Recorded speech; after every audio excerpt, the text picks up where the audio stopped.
ونسلم على رسوله الكريم أما بعد أعوذ بالله من الشيطان الرجيم بسم الله الرحمن الرحيم أن ناسا قالوا يا رسول الله ذهب أهل الدثور بالأجور يصلون كما نصلي ويصومون كما نصوم ويتصدقون بفضول أموالهم قال أوليس قد جعل الله لكم ما تصدقون به او كما قال النبی صلی اللہ علیہ وآلہ وسلم رواہ مسلم۔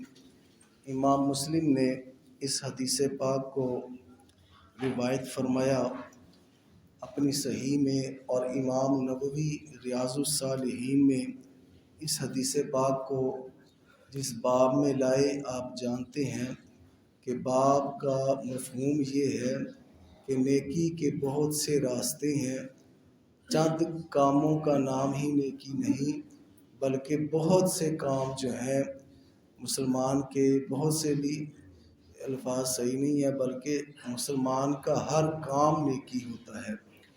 اس باب کے تحت یہ حدیث پاک لائے ہیں۔ میں نے حدیث پاک کا صرف ایک حصہ تلاوت کیا ہے، اب اس حدیث پاک کا ترجمہ سماعت فرما لیجئے۔ حضرت ابوذر غفاری رضی اللہ تعالیٰ عنہ بیان فرماتے ہیں، ویسے یہ میں عرض کر دوں کہ حضرت ابوذر غفاری وہ ہیں جن کے بارے میں حضور نے فرمایا تھا کہ جنت ان کی مشتاق ہے، جنت خود چاہتی ہے کہ یہ میرے اندر آئیں۔ 3 بندوں کے بارے میں فرمایا تھا۔ حضرت ابوذر غفاری بیان کرتے ہیں کہ چند لوگوں نے عرض کیا کہ یا رسول اللہ صلی اللہ علیہ وسلم، مالدار لوگ، پیسے والے لوگ وہ اجر و ثواب لے گئے اور ہم سے آگے بڑھ گئے، وہ ہماری طرح نمازیں پڑھتے ہیں، ہم بھی نمازیں پڑھتے ہیں، تو یہ نمازوں میں تو ہم برابر ہو گئے۔ اسی طرح وہ بھی روزے رکھتے ہیں، ہم بھی روزے رکھتے ہیں، ہم روزے میں بھی برابر ہو گئے، لیکن وہ اپنے زائد اموال کو خیرات کرتے رہتے ہیں جو ہمارے پاس ہوتے نہیں ہیں، وہ اپنے مال خیرات کرتے ہیں۔ تو اس پر نبی پاک صلی اللہ تعالیٰ علیہ وسلم آپ نے فرمایا، کیا اللہ تعالیٰ نے تمہیں ان کے خیرات کے مقابلہ میں اس نعمت سے سرفراز نہیں کیا کہ تمہارا سبحان اللہ کہنا بھی صدقہ ہے، تمہارا اللہ اکبر کہنا بھی صدقہ ہے، الحمدللہ کہنا بھی صدقہ ہے، اور لا الہ الا اللہ کہنا بھی صدقہ ہے، اور امر بالمعروف کرنا اور نہی عن المنکر کرنا یہ بھی صدقہ ہے، اور تمہارا اپنی بیوی کی شرمگاہ کو آنا یہ بھی صدقہ ہے۔ صحابہ کرام نے عرض کیا یا رسول اللہ صلی اللہ علیہ وسلم، کیا ہم اپنی شہوت کی تکمیل کرتے ہیں اس پر بھی ہمیں ثواب ملتا ہے؟ تو میرے آقا کریم صلی اللہ تعالیٰ علیہ وسلم نے ارشاد فرمایا کہ ذرا بتاؤ، اگر کوئی شخص حرام کو آئے تو کیا اسے گناہ نہیں ہوگا؟ اسی بنا پر جب کوئی شخص حلال کو آئے گا تو اس کو اجر و ثواب بھی عطا ہوگا۔ یہ حدیث پاک میں آپ کو بارہا مرتبہ پیش کر چکا۔ اب اس کو سمجھنے کے لیے پہلا نقطہ تو یہ کہ صحابہ کرام میں دیکھیے یہ دوڑ نہیں تھی جو ہمارے ہاں ہے کہ اگر اس بندے نے ایک گاڑی لی ہے تو میں اسے اگلا ماڈل لے لوں، اگر اس کا اتنا بینک بیلنس ہے تو میں اس سے بڑھ کے بنا لوں، میں اس سے زیادہ جگہ پہ اپنا گھر بنا لوں۔ ہماری یہ دوڑ ہے۔ صحابہ کرام میں ایک مسابقت کی فضا کیا تھی کہ اگر یہ اتنی نیکیاں کرتا ہے تو اللہ مجھے بھی نیکیوں کی توفیق دے دے اور میں بھی نیکیاں کروں تاکہ مجھ سے بھی اللہ راضی ہو جائے۔ یاد رکھیے یہاں بھی مقابلہ بازی نہیں ہے، یہ پھر مقابلہ جو ہوتا ہے نا جس میدان میں بھی ہو تو وہ دشمنی پیدا کر دیتا ہے، وہ بغض پیدا کر دیتا ہے، لہٰذا یہ اس لیے نہیں۔ ہمارے تو بزرگ فرماتے ہیں کہ جو دوسرے بندے ہیں نا ان کو سڑانے کے لیے، ان کو چڑھانے کے لیے بھی عبادت نہ کرو، عبادت محض اور محض اللہ کی رضا کے لیے ہونی چاہیے، نہ کسی کو خوش کرنے کے لیے نہ کسی کو غصہ دلانے کے لیے۔ بعض لوگ جوش میں آگے کہتے ہیں نا کہ ہم میلاد تو اس لیے مناتے ہیں تاکہ وہ جلے، تو بھئی ہمارا ان سے کام کیا دوزخ تھوڑا ہے ان کو جلانے کے لیے۔ ہم میلاد بھی کریں گے تو اللہ کی رضا کے لیے کریں گے، اللہ خوش ہو جائے، اللہ کا رسول خوش ہو جائے۔ تو یہاں پہ آپ یہ دیکھیے صحابہ کرام نے یہ دیکھا کہ جو بدنی عبادت ہے ہم کرتے ہیں، امیر لوگ بھی کرتے ہیں، لیکن ان کے پاس چونکہ دولت ہے، وہ دولت اللہ کی راہ میں خرچ کر دیتے ہیں، تو ہم اس سے محروم ہیں۔ تو ہم آقا کریم سے عرض کرتے ہیں اللہ تعالی ہمیں بھی کوئی سبب عطا فرما دے کہ ہم بھی نیکی اور زیادہ حاصل کر سکیں۔ تو جب یہ سوال حضور سے عرض کیا تو حضور نے فرمایا کہ سبحان اللہ کہنا بھی تو صدقہ ہے، الحمدللہ کہنا بھی تو صدقہ ہے۔ اور اسی سے ایک اور حدیث پاک کا مفہوم عرض کر دوں، میرے حضور نے فرمایا کل معروف صدقہ، ہر نیکی صدقہ ہے، کوئی نیکی بذا راستے سے کانٹا ہٹا دے یہ بھی صدقہ ہے۔ اس سے پتہ یہ چلا کہ ہمارے ہاں جو صدقے کا مفہوم ہے نا وہ بڑا ڈراؤنا سا ہے کہ باجی صدقہ جو ہے وہ یہی ہے کہ کالے بکرے کی سری جو ہو وہ سڑک پہ پھینکو یہی صدقہ ہے، کالا مرغ دے دو یا کوئی دال ہے وہ چوک پہ پھینکو یہی صدقہ ہے۔ صرف یہ صدقہ نہیں ہے، وہ بھی صدقہ ہے، لیکن جس طرح ہم ضائع کرتے ہیں وہ شاید گناہ ہی ہو جاتا ہو کہ ہم سڑکوں پہ پھینک آتے ہیں کسی غریب کو دے دے۔ ہمارے یہاں ٹرینڈ بھی صدقے کا یہ بن گیا کہ اگر آپ کسی کو کہیں نا کہ یہ صدقہ ہے تو وہ ڈر جاتا ہے، وہ کہتا ہے نہیں نہیں نہیں میں نہیں لیتا، تمہاری بلا مجھ پہ آ جائے گی۔ ایسا نہیں ہوتا، اس کی تقدیر اس کے ساتھ ہے، ہماری تقدیر ہمارے ساتھ ہے۔ جو ہم پہ مصیبت آنی ہے وہ ہم پہ ہی آنی ہے، جو اس پہ آنی ہے وہ اسی پہ آنی ہے۔ صدقے کا مفہوم یہ نہیں ہے آپ کسی کو تحفہ دیتے ہو یہ بھی تو صدقہ ہے۔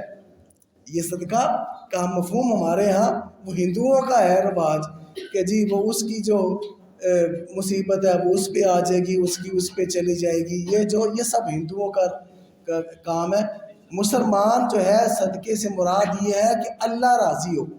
یہ جو حضور نے فرمایا کہ صدقہ جو ہے وہ بلاؤں کو ٹالتا ہے، وہ یہ نہیں ہے کہ آپ نے بکرا دیا تو بکرے پہ بلائیں آ گئی، تو اب وہ سیری میں بلائیں جمع ہے اور آپ جو بھی سیری کھائے گا یا سیری کو ٹاپ لے گا تو لو جی اس پہ بلائیں آ جائے گی، یہ نہیں۔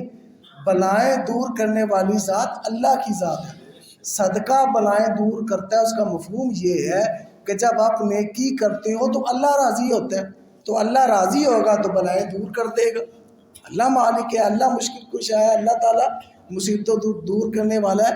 تو اللہ تعالیٰ جب مصیبتیں دور کرتا ہے تو وہ یوں سمجھ لیجیے کہ وہ جو صدقہ ہے اس کے ذمہ میں آگی جب آپ صدقہ کرو گے تو بلائیں دور ہوگی۔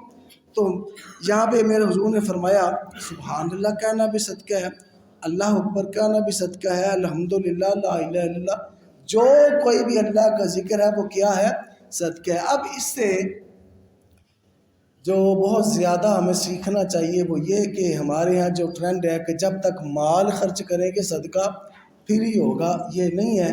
کسی بندے کے پاس پیسے نہیں ہیں، وہ بیٹھ کے اسے ضرورت ہے، وہ کہتا ہے کہ میں صدقہ کروں تو وہ بیٹھ کے 100 دفعہ درود پاک پڑھ لے، وہ الحمدللہ کی تسبیح کر لے، اللہ اکبر کہہ لے، اللہ اللہ کر لے، یہ صدقہ اس کا ہو جائے گا۔ گھبرانا نہیں ہے، یہ میرے حضور کا جو دین ہے نا یہ سب کے لیے ہے۔ اگر امیر کے لیے کوئی دروازہ اللہ نے کھولا ہے تو غریبوں کے لیے پتہ نہیں کتنے کھول دیے۔ اس لیے یہ اچھا، اس پہ جو آگے بات ہے جو شہوت کی تکمیل کے لیے، اب اس سے علماء نے یہاں پہ لکھا ہے کہ یہ ایک مثال دیا میرے حضور نے، اور اس سے ثابت یہ ہوا کہ انسان یعنی مسلمان ضرورت اپنی پوری کرتا ہے، لیکن جب اپنی ضرورت کو وہ حضور کی نسبت دے دیتا ہے تو وہ بھی عبادت بن جاتی ہے۔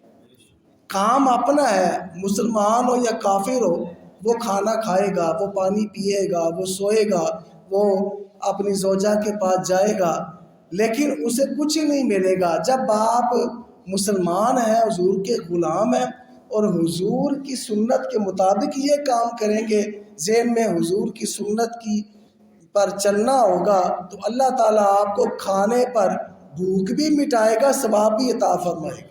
ذرا یہ اللہ کا کرم دیکھیے یہ حضور کی نسبتوں کا فیضان ہے۔ انشاءاللہ جمعہ میں اللہ مجھے توفیق دی تو میں نسبت پر ہی بات کروں گا۔ تو یہ بھی نسبت کا فیضان ہے کہ وہ کام جو آپ کے جسم کی ضرورت ہے، کھانا پینا سونا آرام کرنا، یہ سب کام آپ کے جسم کی ضرورت ہے، لیکن آپ ان کاموں کو نسبت رسول دے دیتے ہیں تو اللہ آپ کو ثواب بھی عطا فرما دیتا ہے، آپ کی دنیا بھی اچھی آپ کی آخرت بھی اچھی۔ تو مسلمان جو ہے وہ سوتا بھی ہے، جب وہ کہے مولا میں سوتا ہوں تجھ پہ بھروسہ کرتے ہوئے تیرے محبوب کی تصویر بناتے ہوئے، تو وہ جتنا دیر سویا رہے گا اس کو ثواب بھی ملتا رہے گا۔ یہ اللہ کا کرم ہے۔ اور میرے حضور نے فرمایا اس سے پتہ چلا کہ حرام کام سے بچنا بھی نیکی ہے۔ اب دیکھیے ایک ہے کرنا، ایک ہے نہ کرنا۔ کرنا نیکی کا کام کرنا یہ بھی صدقہ ہے، اور برائی سے بچنا یہ بھی صدقہ ہے، اور بلکہ یہ زیادہ مشکل کام ہے۔ بندہ نمازیں پڑھ لیتا ہے 5، آپ نے بڑے بندے دیکھے ہوں گے 5 نہیں 8 نمازیں پڑھتے ہیں لیکن سود سے نہیں بچ سکتے۔ سود کا کاروبار کرتے ہیں، وہ کہتے ہیں کہ جی یہ ہمارا کاروبار ہے۔ گویا مشکل کام یہ ہے کہ گناہ سے بچے، تقویٰ اسی کا نام ہے، گناہ سے بچے۔ تو دعا کریں کہ اللہ تعالی ہمیں اس حدیث کا صحیح فہم بھی عطا فرمائے اور اس حدیث پہ ہمیں عمل کی توفیق عطا فرمائے۔ اس میں دعا ہوتی اپنی خالصات کے لیے، لیکن مجھ پہ ان کے بڑے احسانات تھے، اور میں حضور نے فرمایا جو بندے کا شکر ادا نہیں کرتا وہ اللہ کا شکر بھی ادا نہیں کر سکتا۔ مجھے بہت زیادہ صدمہ ہوا ہے، تو میں چاہتا ہوں کہ ہم بھی اپنی حاضری لگائیں اور ایک دفعہ لفظی 3 دفعہ کچھ صرف پڑھ کے امام صاحب کی مدد کریں۔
کل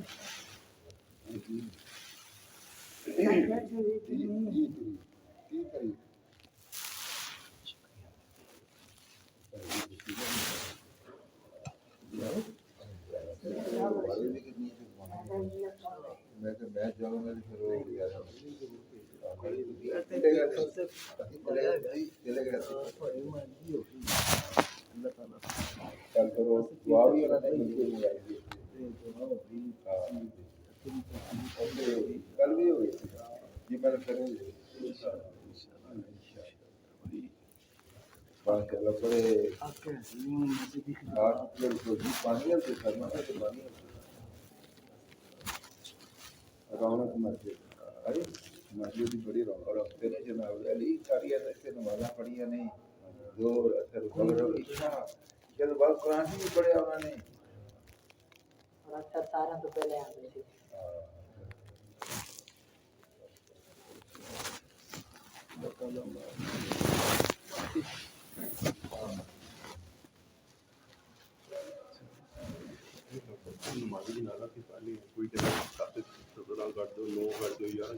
مستحب ہے استحباب کوئی فرض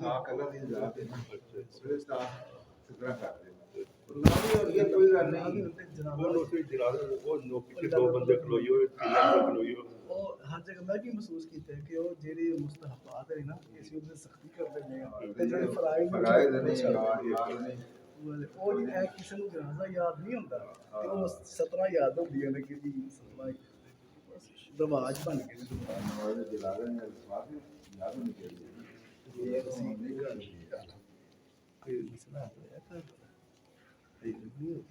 نا اور جگہ جو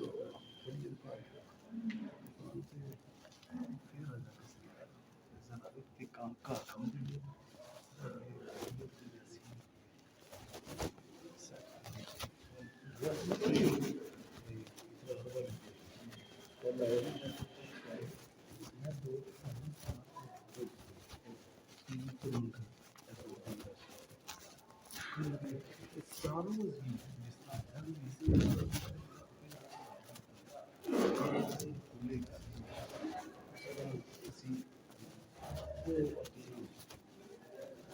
دو ہم سارے یعنی 4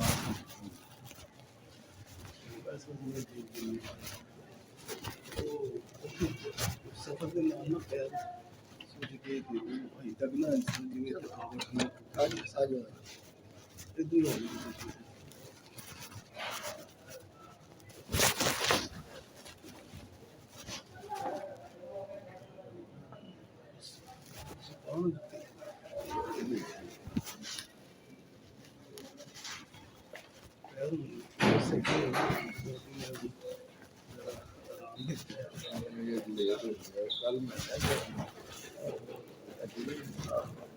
کل میں اتنے جانا سی دو کے بعد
السلام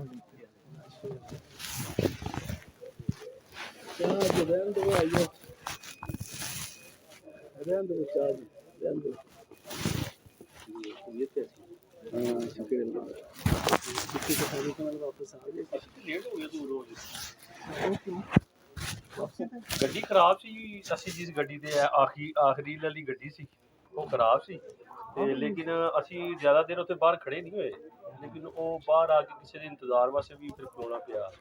ਬਸ ਉਹ ਬੰਦੇ ਵਿੱਚ ਦੇਰ ਕਰ ਦਿੰਦੇ ਨੇ ਜੀ, ਇਹੀ ਮੁਸੀਬਤ ਹੁੰਦੀ। ਫਿਰ ਟੂਲ ਪਲਾਜ਼ਾ ਦੇ ਉੱਤੇ ਫਿਰ ਉੱਥੇ ਵੀ ਥੋੜਾ ਜਿਹਾ ਟਾਈਮ ਲੱਗ ਗਿਆ। ਕੋਈ ਉਹ ਅਸੀਂ ਤਕਰੀਬਨ 12:30 ਪੌਣੇ 1 ਵਜੇ ਰਾਤ ਨੂੰ ਜਾ ਕੇ ਪਹੁੰਚੇ। ਮੈਂ ਤੁਹਾਨੂੰ ਫੋਨ ਇਸ ਵਾਸਤੇ ਕੀਤਾ ਕਿ ਸੁੱਤੇ ਹੋਣਾ ਰਾਤ ਦਾ ਟਾਈਮ ਸੀ, ਮੈਂ ਕਿੱਥੇ ਕੰਮ ਦਸੰਬਰ ਚ ਨੀਂਦ ਆਉਂਦੀ ਹੋਵੇ ਰਾਤ ਦੀ ਜਾਂਦੀ ਵਾਰ ਮੈਂ ਕਰਦਾ ਨਹੀਂ ਨਾ, ਤਾਂ ਤੁਸੀਂ ਸੁੱਤੀਆਂ ਨਹੀਂ ਜਾਂਦੀ ਵਾਰ ਜਿਸ ਵੇਲੇ ਜਾ ਰਹੇ ਸੀ ਜੇਬ ਦੇ ਵਿੱਚ ਨਾ ਫਿਰ ਪਤਾ ਨਹੀਂ ਲੱਗਾ। ਮੈਂ ਇਹੀ ਕਿਹਾ, ਮੈਂ ਕਿਹਾ ਉਹ ਬੰਦਾ ਸੋ ਜਾਂਦਾ ਤੁਸੀਂ ਉਹਦਾ ਨਹੀਂ ਕਰਨਾ। ਮੈਂ ਇੱਕ ਮਿੰਟ ਤੱਕ ਦਿਓ। ਹਾਂ